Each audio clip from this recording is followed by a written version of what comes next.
So, yes, good afternoon or good evening, and welcome to the talk this afternoon. Jacques, thank you for that introduction. And it is my absolute pleasure to share some insights with you regarding preparing and presenting your work at academic meetings. We're all looking forward to the upcoming SciUp Africa conference in 2 weeks' time. And I hope that you will find some of this information useful as you prepare for your presentations. As Jacques said, my name is Bianca Rowe. I'm based at the Chris Hani Baragwanath Academic Hospital in Johannesburg, South Africa, where I work as a pediatric oncologist. So without further ado, let's get started. I want to start my talk today with this slide, which contains a letter that is very dear to my heart to this day. So this was officially my first accepted abstract at a SciUp Africa conference. And this was held in Accra in Ghana in 2010, when I just started my fellowship in pediatric oncology, and I was going to present a case series on neonatal tumors from my institution. So I was so excited to see this letter that was only on rereading it that I noticed that my abstract was in fact accepted as an oral presentation. So much like the woman in this picture, I was overjoyed at this news, and I felt very accomplished that I, in an early stage in my pediatric oncology career, could present at an international conference. But I soon discovered that preparing an oral presentation is a bit like going through the 5 stages of grief. So first, there is the denial and the shock that your abstract was actually chosen for an oral presentation amongst hundreds of others. And then that emotion slowly gives way to one of anxiety that can be accompanied with anger and bargaining with yourself as you are trying to put together the perfect presentation. So working many late nights to edit and re-edit your talk and deciding what of your precious information to include or leave out can sometimes leave you depressed. But in the end, you are happy with the finished product and off to the conference you go. And this happy story then ends with an audience that applauds, and you are well on your way to future successes. So what is so special about an oral presentation? Because it's certainly an overwhelming and a rather intimidating thought to crystallize all your work into an 8-minute presentation, keep the attention of the audience, and bring across your key messages effectively. But we like it because you receive instant verbal feedback from your peers in the room in the form of comments and questions. You can engage your audience, and you can incorporate their comments as you plan on writing your manuscript for publication. So in short, this is the researcher's time to shine and to put your work out there to the scientific community and focus attention on your work in a way that may not have been possible if it was only available in written form. But whilst you think that you are shining, you may be faced with an audience that looks like this. So, with most things in life, there are certain rules that should be followed to ensure that you deliver a successful presentation. And we are not taught these skills in medical school, but if you don't follow some of these unwritten rules, it can seriously compromise your ability to make your work known to the scientific community in a meaningful way. So the first rule has to do with the content of your presentation. And the first step in designing your presentation is to decide who the audience is that you are talking to.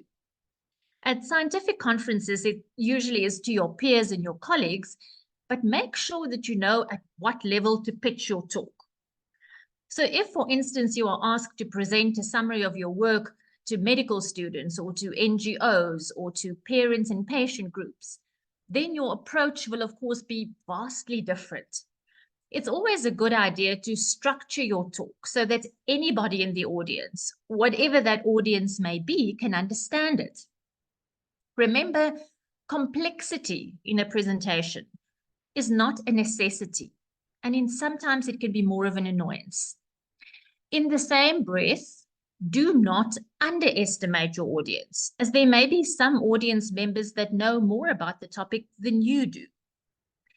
Then, in deciding which information to put on the slides is really where your research is the star, and less is more. You want the audience to complain that your talk was too short. You have to leave them wanting more.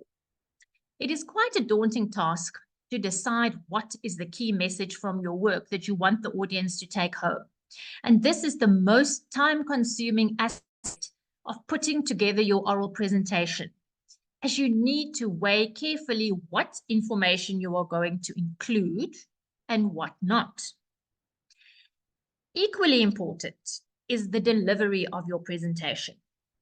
You can use text as well as visual aids to keep your audience interested. And I will touch on a few of these. And then I will end with a few things that I call conference etiquette that I will discuss briefly. So Louis Pasteur said, "Fortune favors the prepared mind." And if you apply your mind and create a thoughtful presentation by following certain simple rules about content and delivery, your success will be almost guaranteed. Before I discuss what should be included in the content of slides for an oral presentation, I want to share with you this phenomenon called the curse of knowledge. So in 1990, Elizabeth Newton was a Stanford University graduate student. She conducted this experiment known as the tappers and the listeners study to illustrate the curse of knowledge. The participants were assigned to either the role of a tapper or a listener. And the tappers were asked to tap out well-known songs just using their fingers, while the listeners had to identify the melodies based on the tapping. The key finding was that the tappers significantly overestimated how well the listeners would understand the tap tunes.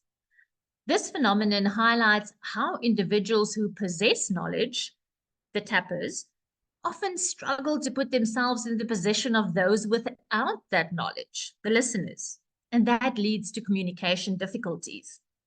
So the curse of knowledge is a cognitive bias that occurs when an individual, such as yourselves, who has a deep understanding of your research topic, is unable to understand the perspective of someone who does not have the same level of knowledge, such as the audience member. So with that in mind, let's talk about what information should be put onto which slides. And I'll start with the title slide. I've put back my original title slide here as an example, and the information that a title slide should contain is, number one, the message of your presentation. The shorter and the more powerful, the better. It must reflect what you are actually going to be talking about. Then, of course, the name of the author or the authors. Some will include their institutional affiliations on the title slide. That may be your hospital, your university, or laboratory, either in the form of text or logo. I find personally that it clutters the title slide somewhat, but it's personal preference. And some institutions will supply their presenters with a slide deck that already has a logo on it. You don't need to put a whole lot of different logos on your title slide. Contact details of the presenting author is important, either in the form of email or social media, so that members of the audience can be in touch with you should they want to ask or discuss anything. And then, of course, the date. Your second slide should be the disclosure slide. Even if you don't have conflicts of interest or sponsorships or specific financial disclosures, it is a good practice to add this information. Then, for the fun part, in telling the story of your research through your presentation, you get a chance to practice your writing skills and to explain the plot of your story. And this can be done according to 3 different storylines, and your research will most likely fit into one of these 3 storylines.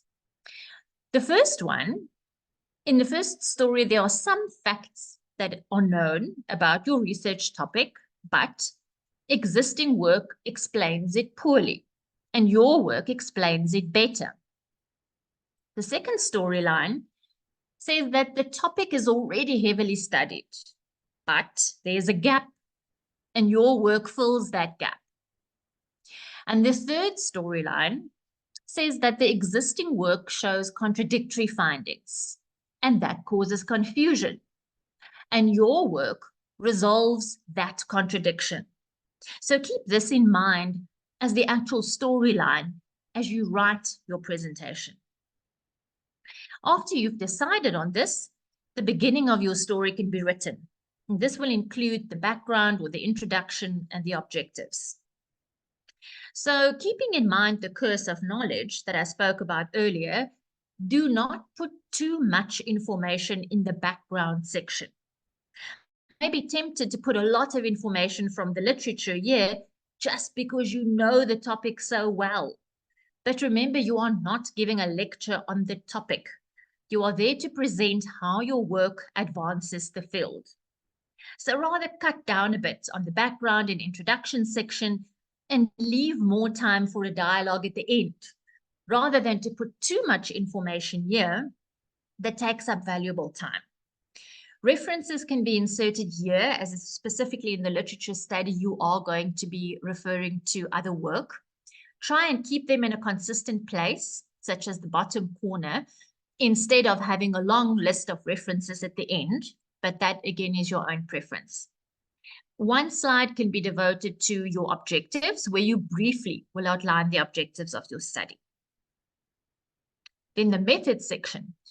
The methods section typically will include components relating to the setting of your study and the study design, the population where you did your study, sample size, eligibility criteria, and then issues pertaining to data analysis and ethics. The methods area, it's an area that can frequently be glossed over to make more time to discuss your results. But the methods section may be of particular importance to members of your audience to decide about the generalizability of your results and whether the findings may be applicable to their population as well. So devote at least one slide to your methods. The results section is where it is of the utmost importance to convey only the key results and to present it in such a way that is visually appealing and understandable. It really is here where you have to ask yourself whether a picture can say more than 1,000 words. In other words, try and limit the free text on slides, just listing the results, but rather present it in a graph or in a table format.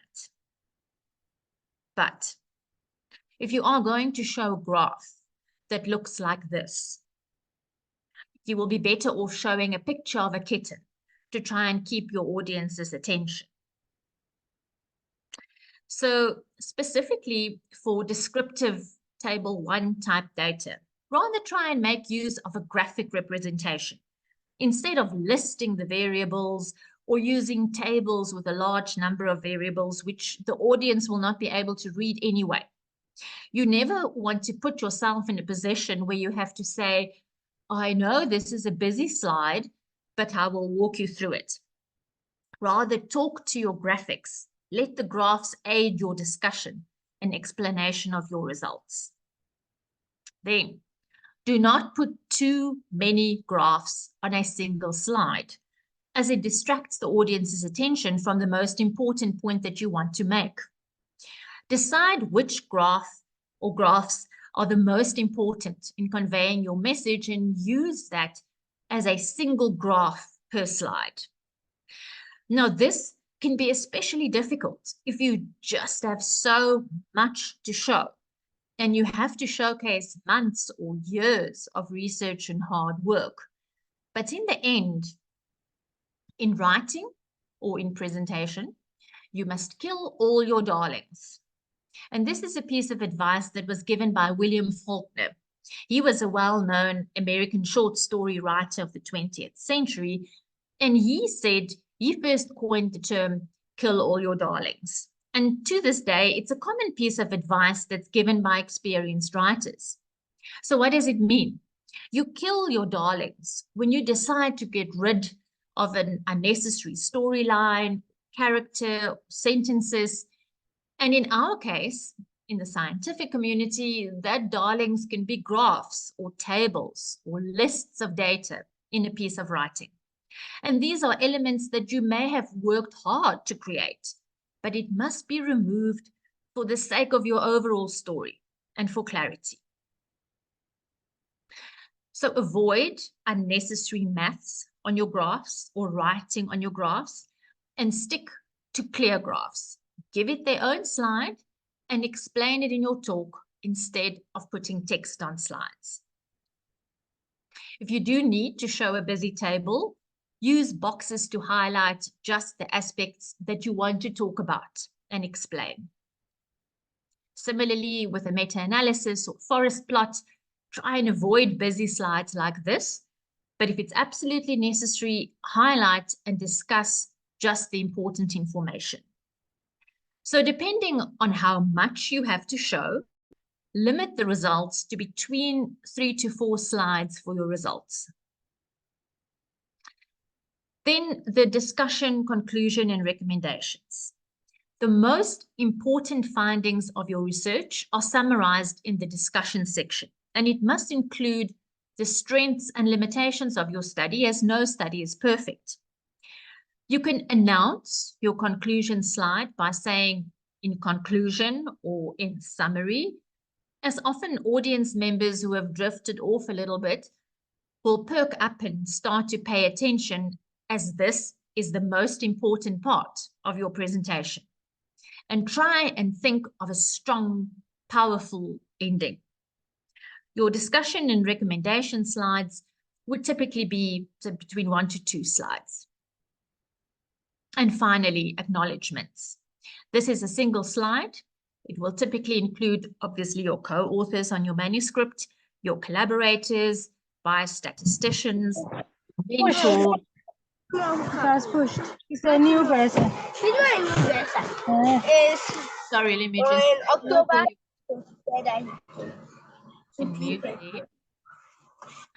So in total, your presentation should not exceed 10 to 12 slides. On some slides, you will obviously spend less time, such as disclosures and objectives, and it will leave you a bit more time for your results and your conclusion section. So in parentheses here, you can see more or less how many slides each section should contain. And if you spend approximately 30 seconds per slide, you should be able to conclude in approximately 6 to 7 minutes. After you've perfected the scientific content of your slides and included all the pertinent information and key points, the next task to practice is the delivery of your presentation in a way that will make maximum impact. Remember, if you care, the audience will care. If you don't care, the audience won't care. So that brings me to some of the rules, tips for the actual delivery of the presentation, starting with some basics on slide design. So as far as colors and backgrounds go, avoid green and red. This is especially problematic for those with color blindness, but I think you will agree with me that this just doesn't work and it's not very easy to read. So rather choose dark backgrounds and light text, or vice versa, light background with a dark text. This just comes across much easier to read. Avoid slides with a busy background, as this also detracts from the slide's message. And when it comes to fonts and text, use a clearly legible font, such as Arial, Calibri, or Helvetica. The size needs to be 24 or larger, and this is so it can be easily visible for both your participants in the room, as well as for those that's joining virtually. You want to avoid the fonts that are in this cursive type of writing.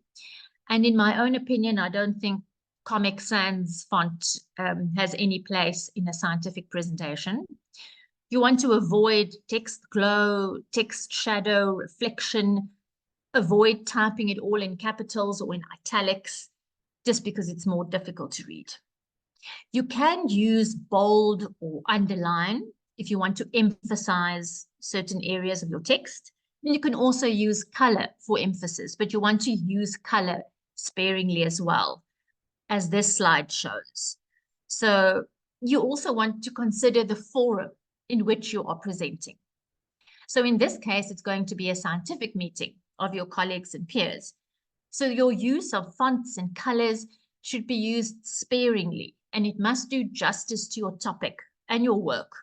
And it shouldn't look as if you've put together something for a group of preschoolers.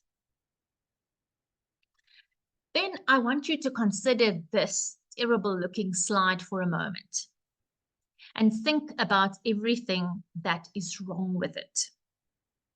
So the major mistake on this slide is this big block of text that looks as if it was just dumped on the slide.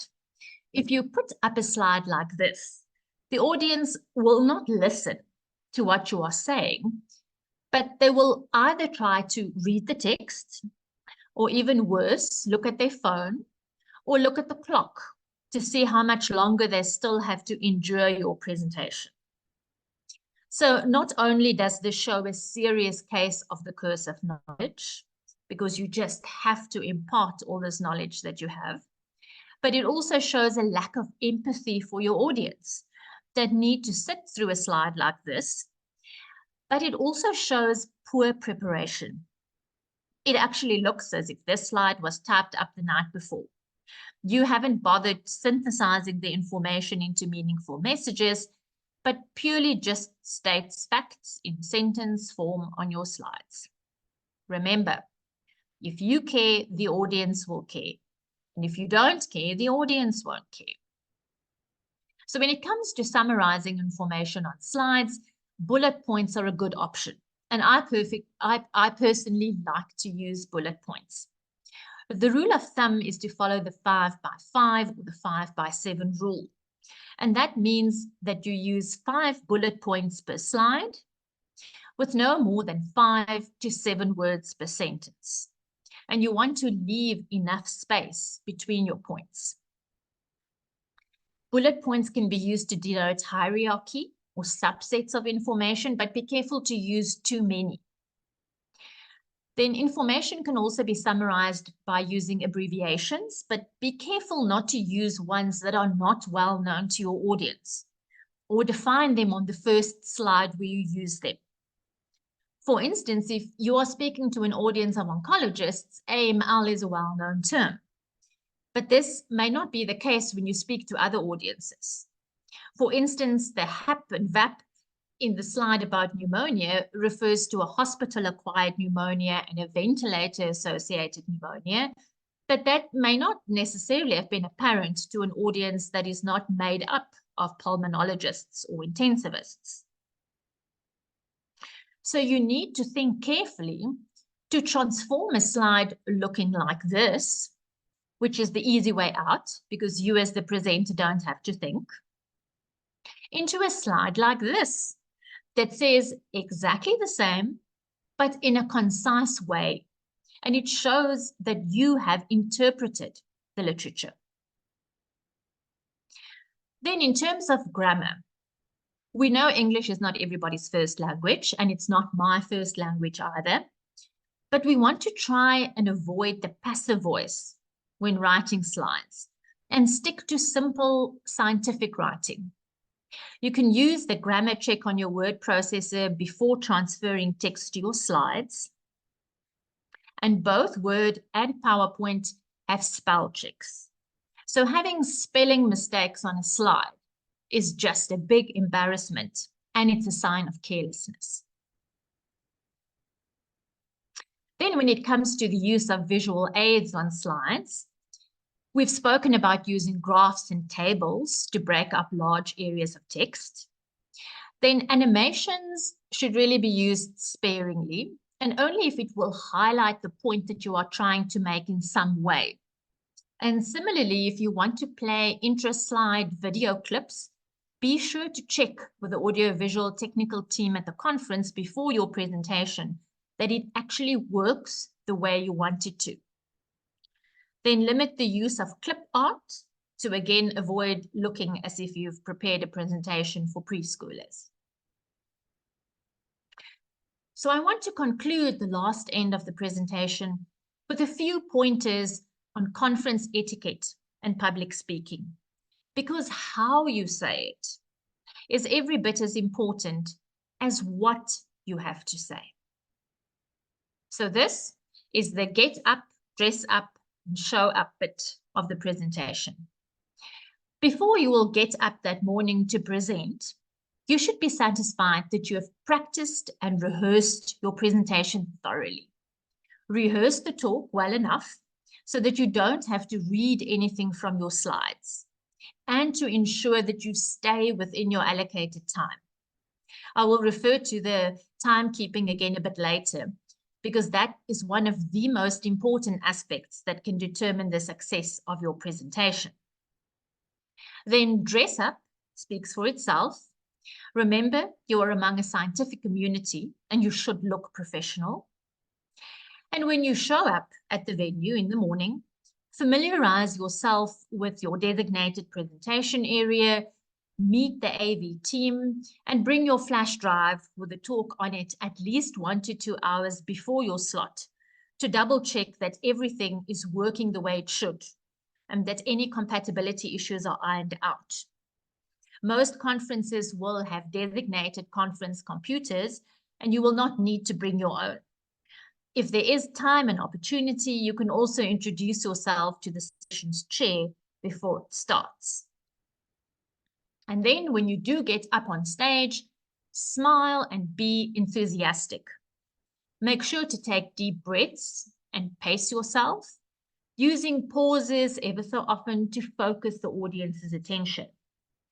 Make eye contact with the audience and don't just read the slides. You want to make eye contact with your audience and not your slides.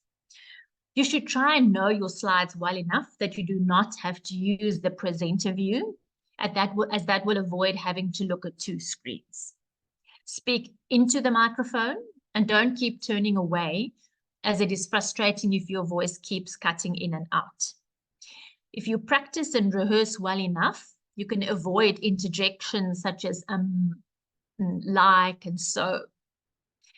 You can use gestures if it looks natural and if that is the way you speak, and if it aids you in highlighting important points, but make sure that you practice these during your rehearsals.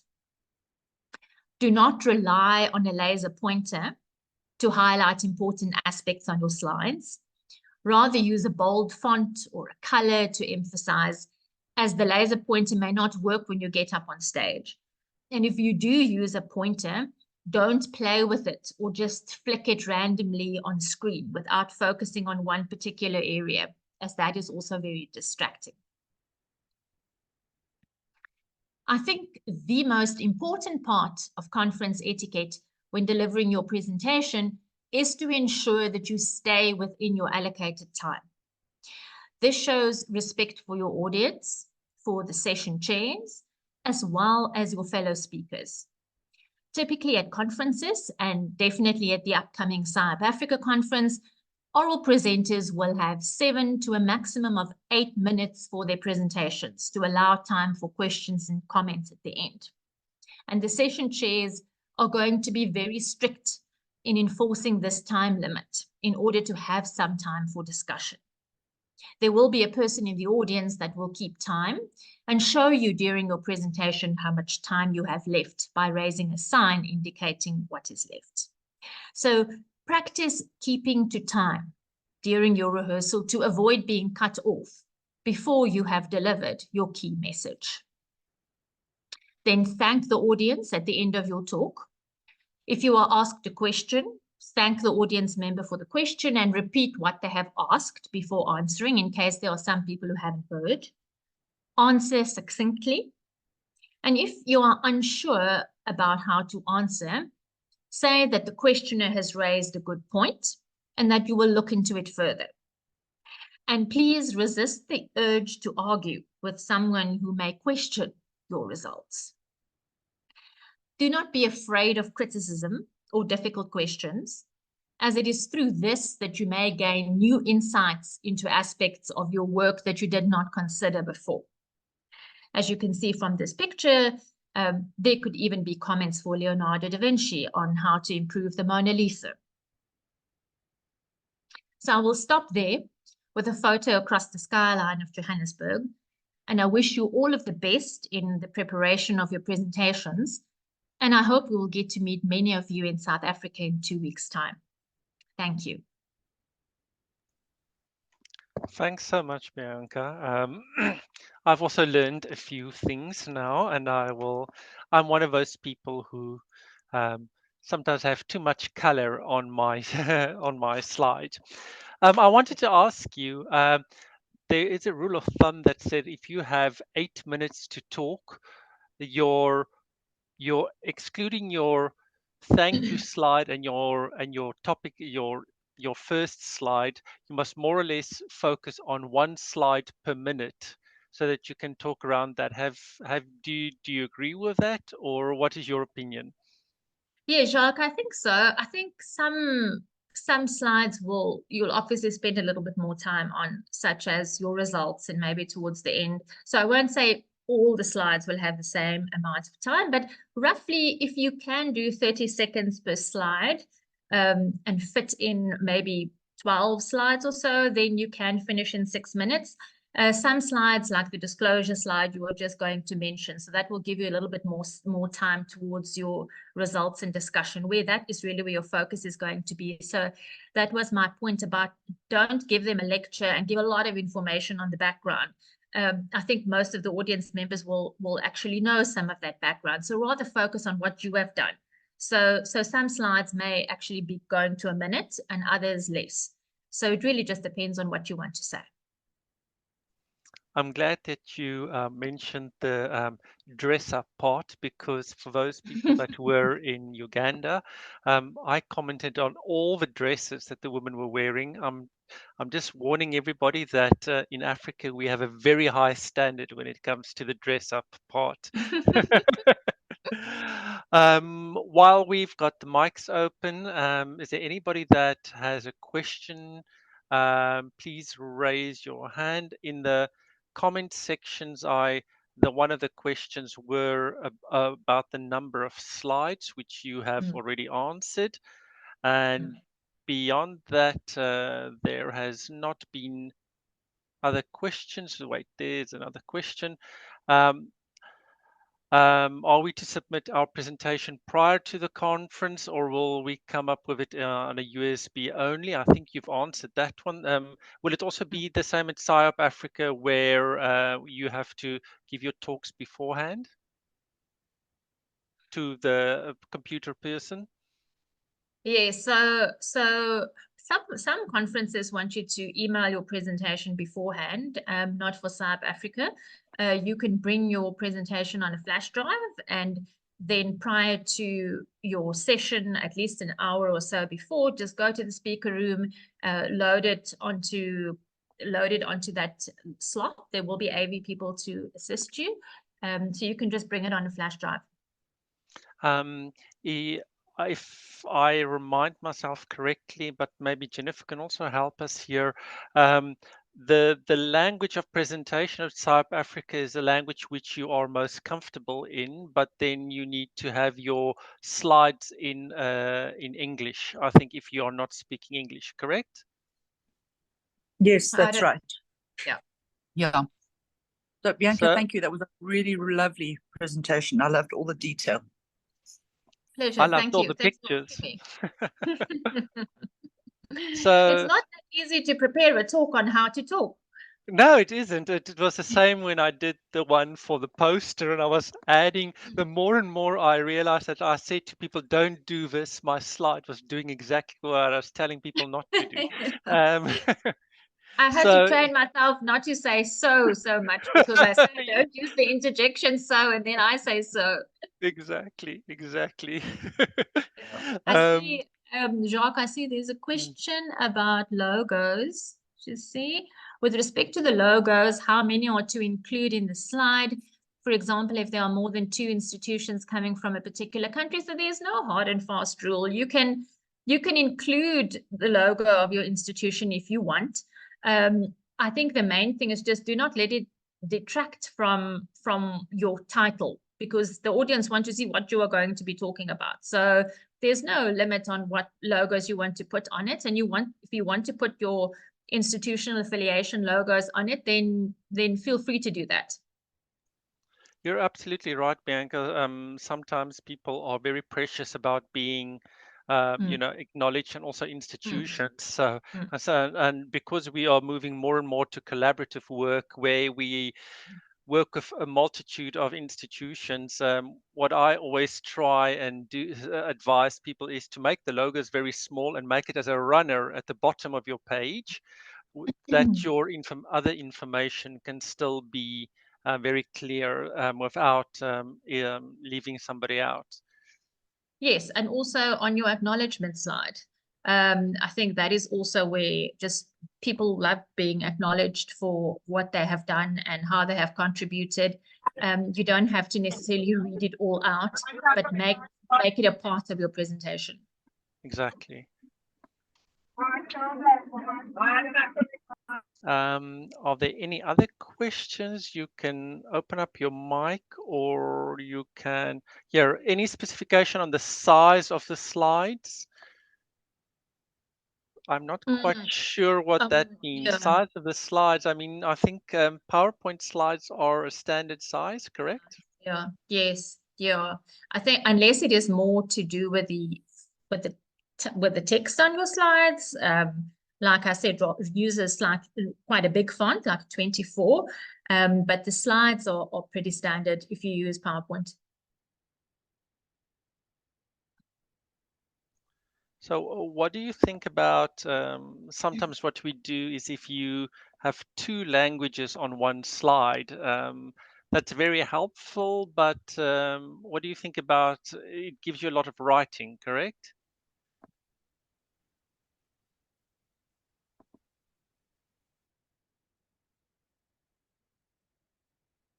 Sorry, Jacques, I think I missed. Yeah, got cut you out, but I didn't froze for quite a get second. it. Was Maybe the the 2 languages question on? was too difficult. Yeah, if you have 2, some people, just because I want to be helpful, put 2 languages on one slide, but obviously that increases the amount of writing. What's your opinion on that one? Yes, I personally wouldn't. I think present in the language that you are comfortable with. And if you have to put the slides in the different language, but I wouldn't to do 2 languages on one slide. I think it will be too cluttered. And then you will have people reading the slides, and I think some of your message will be lost. So any other sage advice? Because those are my questions and I don't see any other hands, so we can give people 20 minutes back of their day, or to go and have a sundowner or something. Any last pressing questions? I think you just have to be comfortable in what you are presenting. So I think if you are comfortable and if you are enthusiastic about what you're talking about, that will filter through to your audience. But if you seem to be bored with your own work, or if you are too nervous, or if you put information on slides that perhaps you don't really know all that well, especially if you're doing it in collaboration with others, I think that will just add to your anxiety. So speak to that which you know really well and be enthusiastic about it. Before I give, before we go to Gita, I just want to connect to what you've just said. There is sometimes at congresses a whole session that more or less has the same topics. Let's say a lot of people are going to talk about felling trees, and they're telling, I fell my tree in my country this way, and then next person comes and says exactly the same, but what they do in their country. So what is your tips? Do you reference to the other speakers, or what do you do in such a situation? Because a lot of speakers then feel like, oh goodness, they've just heard this already. What am I contributing? Yes, I think that's why I said also try and have a very sort of a powerful message. And if you can, during your presentation, and if you've just listened to other people's, if you can manage to reference them and to compare your experiences, I think that will be very interesting. But that is if you can do that. I do think that even though you will know in what session you're talking about, what session you are talking, but I think it would be important to put a slight twist on what you are trying to say, to try and make your presentation as interesting as possible. And if you can compare it whilst you are talking and you've listened to other speakers, and you can reference it without taking away too much of your own time, I think that is good, because it shows you're thinking on your feet. Geeta, sorry, I interjected you. That's okay, Jacques. I just wanted to thank Bianca for such a brilliant talk. I wish I had heard this talk when I was younger, but I just want to emphasize, and it's a big problem, and we see it in our university, that a lot of our young medical students, young doctors, do not use the correct medical terminology when they're speaking, and we and our team, we try to point it out, not to just embarrass people, but to encourage them to speak the correct language, like the way it is written in a textbook. And I think we must move away from colloquialisms, and if we don't practice that, then you can have your slide prepared and then you speak that perfectly, but then you fall short during the question and answer session. And I think it's really important that, and as most of us teachers, we're teaching students, we have to emphasize that they speak the correct language. My team knows that I do not want to a fever referred to as a spike. As far as I'm concerned, a spike is a basketball term. So I think we must just use the correct terminology every day. And thank you, Bianca. That was really good. And I'm hoping that we'll be able to use your talk at other WITS events. Thank you, Geeta. And maybe just to that, I think another thing that's very important is to try and practice your presentation to your colleagues at work, or whether you work in a laboratory, to the people that you work with. So if there's any problem, or if something is not quite right, or if it's not easily understood, then it's much easier to get those questions coming from your colleagues than coming from unknown audience members. So practice, practice, practice, and use every opportunity that you can. And that is then when these little things will be sorted out, such as language or grammar, or not using the correct scientific term, so that you don't hear yourself saying it for the first time the day of the conference. That's a very good idea. I've also heard people, they set up some of their own questions that they think might be asked, and already prepare some answers to that. Yes, yes. Yeah, I know some people do that, and I don't think there's anything wrong with it. It just shows that you do have you have thought about possible questions. The other thing that I can maybe add is, even if you do not show all the slides of your results in your presentation, maybe keep some after your end slide. Keep some extra graphs that you may get asked about. And then if you get asked about that, and you can quickly flick through that slide and then explain it according to a graph, then I think that will also be good. It also shows a little bit of preparation. So even if you don't show it all in your presentation, keep some of it in backup, so that if you do get asked, then you can show. And then you leave a little bit of information for the conversations that you're going to have afterwards. So yes. So I'm saying you must leave them wanting more. Exactly. Bianca, thank you so much. I think a lot of people also in the chat have thanked you, and it is very helpful. So hopefully between your talk and the one that we delivered last week, we will have beautiful posters and excellent talks. I'm certainly looking forward to people speaking very eloquently and being dressed impeccably. So thank you very much, Bianca. And it's going to be great seeing everybody in South Africa, which is about, I think, 2 weeks away, just over 2 weeks. So get shopping and make your presentations. Have a lovely day. Thank you, everyone. Okay, bye-bye, everybody. Bye. Thank you.